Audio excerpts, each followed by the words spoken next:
Hello guys, ಎಲ್ಲರೂ ಹೇಗಿದ್ದೀರಾ? I hope ಎಲ್ಲರೂ ಚೆನ್ನಾಗಿದ್ದೀರಾ ಅಂತ ಅಂದ್ಕೊಂಡಿದ್ದೀನಿ. ನಾನು ಕೂಡ ತುಂಬ ಚೆನ್ನಾಗಿದ್ದೀನಿ ಅಂತ ಹೇಳಲ್ಲ. ಯಾಕಪ್ಪ ಅಂದರೆ ಸ್ವಲ್ಪ ಹೆಲ್ತ್ ಇಶ್ಯೂಸ್ ಮತ್ತೆ ಆಗಿಬಿಟ್ಟಿದೆ ಗೈಸ್. ಸ್ವಲ್ಪ ಹೆಲ್ತ್ ಪ್ರಾಬ್ಲಮ್ ಆಯಿತು. ಅದಾದಮೇಲೆ ಈಗ ಕೆಲಸದ ಕಡೆ ನನಗೆ ಜಾಸ್ತಿ ಫೋಕಸ್ ಮಾಡೋದಕ್ಕೆ ಆಗ್ತಾಯಿಲ್ಲ. ಯಾಕಂದರೆ ಬಾಡಿ ಪೈನ್ ಜಾಸ್ತಿ ಆಗಿರೋದ್ರಿಂದ. ಆಮೇಲೆ ಈಗ ಲೋಕಿನೂ ಕೂಡ ಮನೇಲಿಲ್ಲ. ಸೊ ಹಾಗಾಗಿ ಒಬ್ಬಳೇ ನೋಡಿ, ಗ್ಲಾಸಲ್ಲಿ ಏನೋ ಇಟ್ಟಿದ್ದೆ, ಸೊ ಅದು ಹೋಗ್ಬಿಟ್ಟಿದೆ. ಸೊ ಒಬ್ಬಳೇ ಎಲ್ಲ ಬ್ಯಾಲೆನ್ಸ್ ಮಾಡೋದ್ರಿಂದ ಸ್ವಲ್ಪ ಕಷ್ಟ ಆಗ್ತಿದೆ. ಅಂದರೆ ಸ್ವಲ್ಪ ಲೋಕಿ ಹೆಲ್ಪ್ ಮಾಡ್ತಿದ್ದ. ಈಗ ಅವನು ಕೂಡ ಸಂತೆಗೆ ಹೋಗಿರೋದ್ರಿಂದ ಬ್ಯಾಕ್ ಪೇನ್ ಜಾಸ್ತಿ ಆಗಿದೆ. ಸೊ ಇನ್ನೂ ಯಾರ್ಯಾರು ನನ್ನ ಚಾನಲ್ಗೆ ಸಬ್ಸ್ಕ್ರೈಬ್ ಮಾಡ್ಕೊಂಡಿಲ್ಲ, ಸಬ್ಸ್ಕ್ರೈಬ್ ಮಾಡ್ಕೊಂಡು ಸಪೋರ್ಟ್ ಮಾಡಿ. ಇನ್ನು ಇಲ್ಲಿವರೆಗೂ ಯಾರ್ಯಾರು ನನ್ನ ಚಾನಲ್ಗೆ ಸಪೋರ್ಟ್ ಮಾಡ್ಕೊಂಡಿದ್ದೀರಾ ಅವರೆಲ್ರಿಗೂ ಕೂಡ ನನ್ನ ಕಡೆಯಿಂದ ಥ್ಯಾಂಕ್ಸ್ ಹೇಳ್ತೀನಿ. ಯಾಕೆಂದರೆ ಒಂದೊಂದು ಸಬ್ಸ್ಕ್ರೈಬರು ಕೂಡ ತುಂಬ ಅಂದರೆ ತುಂಬಾ ಇಂಪಾರ್ಟೆಂಟ್ ಆಗ್ತಾ ಇರ್ತಾರೆ ನಮಗೆ. ಸೊ ಯಾರಾದರೂ ಒಂದು ಸಬ್ಸ್ಕ್ರೈಬರ್ ಆದ್ರೂ ಕೂಡ ನನಗಂತೂ ತುಂಬ ಅಂದರೆ ತುಂಬಾ ಖುಷಿ ಆಗುತ್ತೆ. ಅಷ್ಟು ಖುಷಿ ಪಡ್ತೀನಿ. ಇಲ್ಲಿವರೆಗೂ ಸಬ್ಸ್ಕ್ರೈಬ್ ಮಾಡ್ಕೊಂಡು ಎನ್ಕರೇಜ್ ಮಾಡ್ತಿರೋ ಪ್ರತಿಯೊಬ್ಬ ಸಬ್ಸ್ಕ್ರೈಬರ್ಗೂ ಕೂಡ ನಾನು ಥ್ಯಾಂಕ್ಸ್ ಹೇಳೋಕ್ಕೆ ಇಷ್ಟಪಡ್ತೀನಿ. ಹಾಗೆ ಇವತ್ತಿನ ವ್ಲಾಗಲ್ಲೇ ಆ್ಯಕ್ಚುಲಿ ನನಗೂ ಲೋಕಿಗೂ ತುಂಬ ಯಾವ ವಿಷಯಕ್ಕೆ ಜಗಳ ಆಗುತ್ತೆ ಅನ್ನೋದನ್ನು ಶೇರ್ ಮಾಡ್ಕೋಬೇಕು ಅಂತ ಅಂದ್ಕೊಂಡಿದ್ದೀನಿ. ಸಾಮಾನ್ಯವಾಗಿ ನಾವು ನಿಜ ಹೇಳಬೇಕು ಅಂದರೆ ನಾವು ಯಾವತ್ತೂ ಕೂಡ ನಮ್ಮ ವಿಚಾರಕ್ಕೆ ಅಂತಲೇ ನಾವು ಜಾಸ್ತಿ ಜಗಳ ಆಡಿದ್ದೇ ಇಲ್ಲ. ಅಂದರೆ ಯಾವ ಥರ ಅಂದರೆ, ಈಗ ಏನೋ ಒಂದು ವಿಚಾರ ನಿಮಗೆಲ್ಲ ಗೊತ್ತೇ ಇರುತ್ತೆ, ಗಂಡ ಹೆಂಡತಿ ಅಂದರೆ ಪ್ರತಿಯೊಂದಕ್ಕೂ ಜಗಳ ಆಡ್ತಾನೆ ಇರ್ತೀವಿ. ಸೊ ಬಟ್ ಆದರೆ ನಾವು ನಿಜ ಹೇಳಬೇಕು ಅಂದರೆ ನಮ್ಮ ಪರ್ಸ್ನಲ್ ವಿಚಾರ ಆಗಿರ್ಬೋದು, ಅಥವಾ ನಮ್ಮ ಮನೇಲಿ ಇವತ್ತು ನಮ್ಮ ಮನೇಲಿ ಇದಿಲ್ಲ, ನಾಳೆ ನಮಗೇನೋ ಒಂದು ಕಷ್ಟ ಬರುತ್ತೆ, ನಾವು ಇದ್ರ ಬಗ್ಗೆ ಯಾವುದೇ ಕಾರಣಕ್ಕೂ ಜಗಳ ಆಡಲ್ಲ. ಇಬ್ಬರು ಜಗಳ ಆಡೋದೇ ಆಲ್ಮೋಸ್ಟ್ ಹೆಲ್ಪಿಂಗ್ ನೇಚರಿಂದ. ಯಾಕೆ ಹೆಲ್ಪಿಂಗ್ ನೇಚರಿಂದ ಅನ್ನೋದನ್ನು ಹೇಳ್ಬಿಡ್ತೀನಿ. ನಾವಿಬ್ಬರು ಯಾವ ಥರ ಅಂದರೆ ಸ್ವಲ್ಪ ಸೆನ್ಸಿಟಿವ್, ಅಂದರೆ ಅದನ್ನು ಇನ್ನೋಸೆಂಟ್ ಅಂತ ಹೇಳೋಕ್ಕಾಗಲ್ಲ, ಸೆನ್ಸಿಟಿವ್. ಲೋಕಿ ಆ್ಯಕ್ಚುಲಿ ಸ್ವಲ್ಪ ಇನ್ನೋಸೆಂಟೇ, ಬಟ್ ನಾನು ಇನ್ನೋಸೆಂಟ್ ಅಲ್ಲ. ಇಲ್ಲದೆ ಇರೋದೆಲ್ಲ ಬಿಲ್ಡಪ್ ಕೊಟ್ಕೊಳಕ್ಕಾಗಲ್ಲ. ಸೊ ನಾನು ಸ್ವಲ್ಪ ಅಂದರೆ ಜಾಸ್ತಿ ನಾನು ಯಾವ ಥರ ಅಂದರೆ, ಸೊ ನೀನು ಕೆಟ್ಟವಳು ಅವ್ರ ಜೊತೆ ನಂಗೆ ಸವಾಸನೆ ಬೇಡ ಅಂತ ಬಿಟ್ಬಿಡ್ತೀನಿ. ಒಳ್ಳೆಯವ್ರ ಥರ ಅವ್ರ ಜೊತೆ ಮಾತಾಡ್ಕೊಂಡಿರೋಕ್ಕೆ ಇಷ್ಟಪಡ್ತೀನಿ. ಬಟ್ ನನಗೇನಂದರೆ ಇವ್ರು ಇಷ್ಟ ಆಗಲಿಲ್ಲ ಅಂದರೆ ಜಗಳ ಮಾಡೋದು, ದೊಡ್ಡ ಜಗಳ ಮಾಡ್ಕೊಂಡು ಬಿಟ್ಬಿಡೋದು, ಆ ಥರ ಎಲ್ಲ ನನಗೆ ಪರ್ಸ್ನಲಿ ಅದಿಷ್ಟ ಆಗಲ್ಲ. ನಮ್ಮಿಬ್ಬರನ್ನ ಕೆಲವು ಜನ ಯಾವ ಥರ ಯೂಸ್ ಮಾಡ್ಕೋತಾರೆ ಅಂದರೆ, ಯಾರೇ ಆಗಿರ್ಬೋದು, ನನಗೆ ಹೆಸರು ಹೇಳೋದೆಲ್ಲ ಇಷ್ಟ ಇಲ್ಲ. ಬಟ್ ಆಲ್ಮೋಸ್ಟ್ ಇವಾಗ ನನ್ನ ಇನ್ಸಿಡೆಂಟ್ ಒಂದು ಪರ್ಸ್ನಲ್ ಆಗಿ ಹೇಳಬೇಕು ಅಂದರೆ, ಲೋಕಿ ಸುಮಾರು ಸಲ ಸಂತೆಗಳಿಗೆ ಹೋದಾಗ ಏನಾದರೂ ಒಂದು ಸ್ವಲ್ಪ ದುಡ್ಡು ಕೊಟ್ಟು ಇಟ್ಟಿರ್ತಾರೆ ಮನೇಲಿ, ಎಮರ್ಜೆನ್ಸಿ ಇಟ್ಕೊಂಡಿರೋ, ಅಂದರೆ ಅವ್ರು ಮರಿ ವ್ಯಾಪಾರ ಮಾಡೋದ್ರಿಂದ ಹೊರಗಡೆ ಹೋಗಿರ್ತಾರೆ. ಸೊ ಹೊರಗಡೆ ಹೋದಾಗ ಸಮಯ ಸಂದರ್ಭ ಅಂದರೆ ಮಕ್ಳಿಗೆ ಏನಾದರೂ ಹುಷಾರಿಲ್ಲ ಅಂತ ಹೇಳಿದ್ರೆ ಅದನ್ನೆಲ್ಲ ಸಡನ್ನಾಗಿ ಯಾರ ಹತ್ರನೂ ಕೇಳೋದಕ್ಕಾಗಲ್ವಲ್ಲ. ಸೊ ಹಂಗಾಗಿ ಏನಾದರೂ ಸ್ವಲ್ಪ ಅಮೌಂಟ್ ಇಟ್ಕೊಂಡಿರ್ತಾರೆ. ಬಟ್ ಯಾರಿಗಾದ್ರೂ ಒಂದು ಇನ್ಸಿಡೆಂಟ್ ಹೇಳ್ತೀನಿ ಅಂತ ಹೇಳಿದ್ನಲ್ವಾ. ಸೊ ಇಲ್ಲೇ ನನ್ನ ಹಿಂದೆ ರೋಡಲ್ಲಿರೋರು ನನ್ನ ಅಂಗಡಿಗೆ ಆ್ಯಕ್ಚುಲಿ ಅವರು ಫಸ್ಟ್ ಕಸ್ಟಮರ್ ಆಗಿ ಅಷ್ಟೇ ನನಗೆ ಪರಿಚಯ ಆಗಿದ್ದು. ಅವ್ರ ಅತ್ತೆ ಮಾವ ಎಲ್ಲರೂ ಜೊತೆಲಿದ್ರು, ಬಟ್ ನನಗೆ ಗೊತ್ತಿಲ್ಲ ಅತ್ತೆ ಸೊಸೆ ಮಾವ ಎಲ್ಲರೂ ಕಿತ್ತಾಡ್ಕೊಂಡಿದ್ದಾರೆ, ಈ ಥರ ಎಲ್ಲ ಮಾಡ್ಕೊಂಡಿದ್ದಾರೆ ಅಂತ. ಅವ್ರ ಹೆಸರು ಹೇಳ್ತೀನಿ ನಾನು. ಅವಳ ಹೆಸರು ಬಂದು ಭವಾನಿ ಅಂತ. ಅವರು ಆ್ಯಕ್ಚುಲಿ ನನಗೆ ಒಂದು ಅಂಗಡಿಲಿ ಪರಿಚಯ ಆಗಿದ್ದು, ಒಂದು ಸ್ವಲ್ಪ ದಿನ ಬರೋದು, ಅಂಗಡಿಲಿ ಏನಾದರೂ ತೊಗೊಳೋದು, ಈ ಥರ ಅಷ್ಟೇ ನನಗೆ ಪರಿಚಯ ಆಗಿದ್ದು ಗೈಸ್. ಅದಾದಮೇಲೆ ಸ್ವಲ್ಪ ದಿನ ಅವರ ಮಾವನವ್ರಿಗೆ ತುಂಬ ಸೀರಿಯಸ್ ಆಗಿರುತ್ತೆ. ಸೊ ಸೀರಿಯಸ್ ಆದಾಗ ಅವ್ರು ನನಗೆ ಪರಿಚಯ ಇರೋ ಕಾರಣಕ್ಕೆ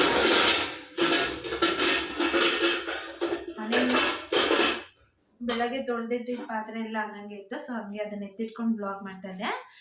ಸೊ ಅವ್ರು ನನಗೆ ಪರಿಚಯ ಆಗಿದ್ದ ಕಾರಣಕ್ಕೆ ನಾನು ಅವ್ರಿಗೆ ಒಂದು ಸ್ವಲ್ಪ ಅಂದರೆ ಈ ಥರ ಸಿಚುವೇಶನಲ್ಲಿ ಕೇಳಿದಾಗ ಯಾರು ಕೊಡ್ದಿರ ಇರ್ತಾರಲ್ವಾ, ಅವ್ರ ಮಾವನ್ನ ನಮ್ಮ ಅಂಗಡಿ ಅಪೋಸಿಟಲ್ಲೇ ಆಂಬುಲೆನ್ಸಲ್ಲಿ ತಂದು ನಿನ್ಸ್ಕೊಂಡಿದ್ರು. ಸೊ ಆಂಬುಲೆನ್ಸಲ್ಲಿ ನಿನ್ಸ್ಕೊಂಡಿದ್ದಾಗ ಅವರು, ಅಕ್ಕ ನಿಮ್ಮ ಕಾಲು ಮುಗಿತೀನಿ, ಇಂಜೆಕ್ಷನ್ ಕೊಡಿಸಿದ್ರೆ ನಮ್ಮ ಮಾವನವ್ರು ಬದುಕ್ತಾರೆ, ಇಲ್ಲ ಅಂದರೆ ಬದುಕಲ್ಲ, ನೀವು ಹೆಲ್ಪ್ ಮಾಡಿದ್ರೆ ಏನೋ ಒಂದು ಒಳ್ಳೇದಾಗುತ್ತೆ ಅಂತ ಹೇಳಿದ್ರು. ಸೊ ನಾನು ಆ ಥರ ಸಿಚುವೇಶನಲ್ಲಿ ಯಾರೂ ಅಯ್ಯೋ ಅವ್ರು ಹೇಳ್ತಿರೋದು ನಿಜಾನ ಅಥವಾ ಸುಳ್ಳ ಅಂತ ಯಾರು ಚೆಕ್ ಮಾಡಿಬಿಟ್ಟು ಸಹಾಯ ಮಾಡಲ್ಲ ಅಲ್ವಾ. ಸೊ ನಾನೇನ್ ಮಾಡಿದೆ, ನಿಜ ಇರ್ಬೋದು ಅಂತ ನಾನು ಇನ್ಫ್ಯಾಕ್ಟ್ ಒಂದು ಮಾತನ್ನು ಲೋಕಿನೂ ಸದಾ ಕಾಲ್ ಮಾಡಿ ಕೇಳಿಲ್ಲ. ಯಾಕಂದ್ರೆ ಪಾಪ ಬದುಕ್ತಾರೆ ಅಂತ ಹೇಳಿ ತಕ್ಷಣ ಮನೇಲಿ ನನ್ನ ಕೈಯಲ್ಲಿ ಆಗೋಷ್ಟು ಚಿಕ್ಕ ಅಮೌಂಟ್ ಅಂತೂ ಅಲ್ಲ, ಬಟ್ ಅವರಿಗೆ ನೋಡಿದ್ರೆ, ಅವ್ರಿಗೆ ಶೇಮ್ ಆದ್ರೆ, ಅವ್ರಿಗೆ ತಟ್ಟಿದ್ರೆ ಅವ್ರಿಗೆ ಬಿಟ್ಟಿದ್ದದು. ಅವ್ರಿಗೆ ನಾನು ಕೇಳಲೇ ಇಲ್ಲ, ತಗೊಂಡೋಗಿ ಕೊಟ್ಟೆ. ಬಟ್ ನಾನು ಕೊಟ್ಟು ಒಂದು 3 ಮಂತ್ಸ್ ಅವರಿದ್ರು. ಹುಷಾರಾದ್ಮೇಲೆ ಒಂದು ಸ್ವಲ್ಪ ಹುಷಾರಾಗಿದ್ರು. ಬಟ್ ಆಮೇಲೆ ನನಗೆ ಗೊತ್ತಾಯ್ತು ಅವ್ರು ದುಡ್ಡು ಇಸ್ಕೊಂಡಿದ್ದು ನಿಜವಾಗ್ಲೂ ಅವ್ರ ಮಾವನ್ನ ಉಳಿಸೋದಕ್ಕೋಸ್ಕರ ಅಲ್ಲ ಅಂತ. ಅವ್ರ ಮಗಳು ನಮ್ಗೆ ಹೇಳಿದ್ದು ಎಲ್ಲ ನಾವೇ ಮಾಡಿದೀವಿ ಅಂತ.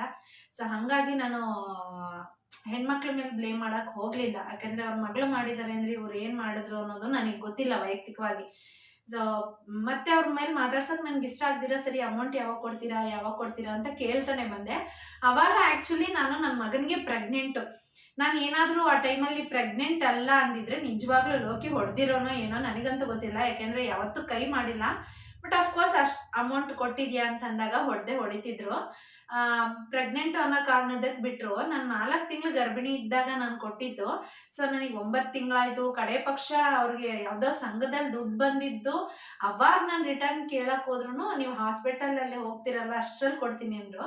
ಸೊ ನಾನು 9 ತಿಂಗಳು ಡೆಲಿವರಿ ಆಗಿ ನಾನು ಹಾಸ್ಪಿಟ್ಲಿಗೂ ಹೋಗಿ ಅಡ್ಮಿಟ್ ಆಗಿ ಕಾಲ್ ಮಾಡಿದ್ದೀನಿ, ಗೈಸ್ ಅಮೌಂಟ್ ಹಾಕ್ತೀರಾ, ನಿಮ್ಗೆ ಆಗಿದೆ, ನಾನು ಡೆಲಿವರಿ ಇದ್ದೀನಿ ಅಂತ.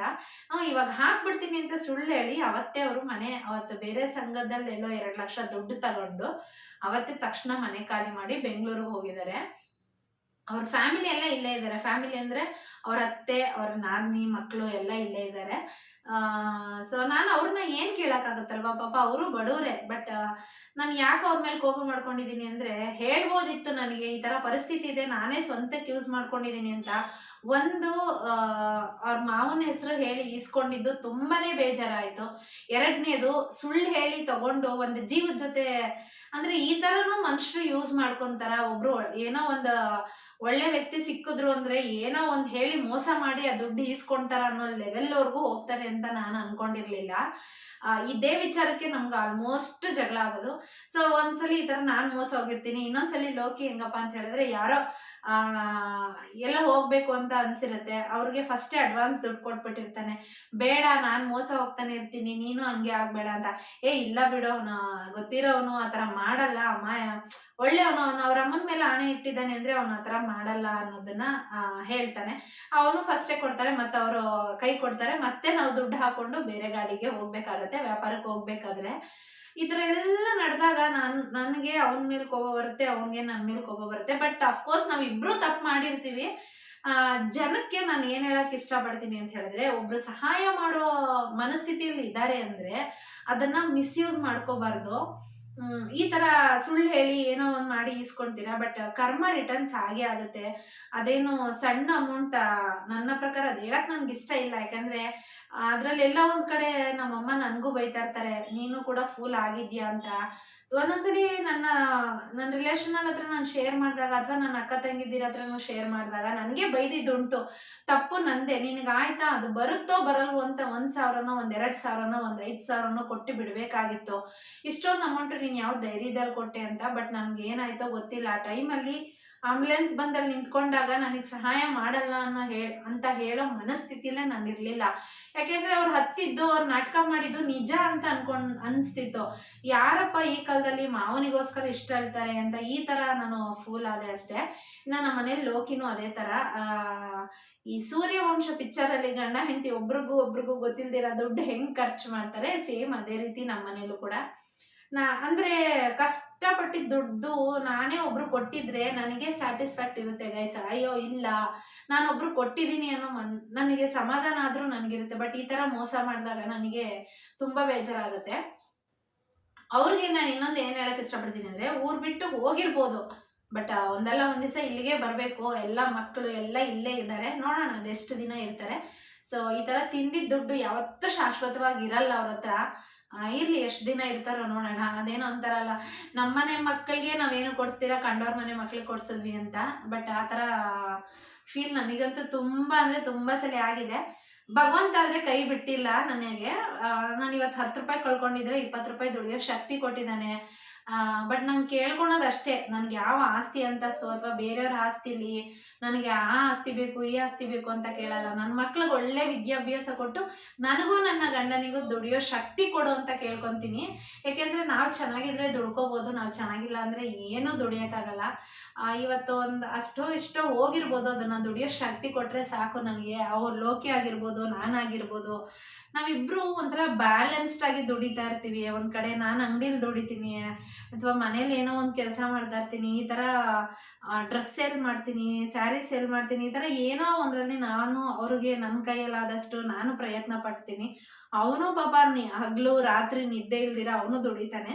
ಸೊ ಪರವಾಗಿಲ್ಲ, ನಮ್ಗೆ ಕಷ್ಟ ಆದರೂ ಪರವಾಗಿಲ್ಲ, ನಮ್ಮದು ತಿಂದಿರೋದು ಯಾವತ್ತೂ ಹಂಗೆ ಇರುತ್ತೆ ಅಂತ ಹೇಳೋಕ್ಕಾಗಲ್ಲ. ಆಮೇಲೆ ನಾನು ನಮ್ಮ ಮನೇಲಿ ನಮ್ಮ ಅಮ್ಮನಿಗೆ ಆಗಿರ್ಬೋದು, ನಮಗಾಗಿರ್ಬೋದು ಪರ್ಸ್ನಲ್ ಆಗಿ ಒಂದು ಅರ್ಥ ಆಗಿರೋದು ಏನು ಅಂದರೆ, ಸೊ ಕಷ್ಟಪಟ್ಟಿದ್ದ ದುಡ್ಡು ಇವತ್ತಿಲ್ದಿದ್ರೆ ನಾಳೆ ಯಾವತ್ತಿದ್ರೂ ಬಂದೇ ಬರುತ್ತೆ ಅನ್ನೋ ಒಂದು ಕಾನ್ಫಿಡೆನ್ಸ್ ಇದ್ದೀನಿ.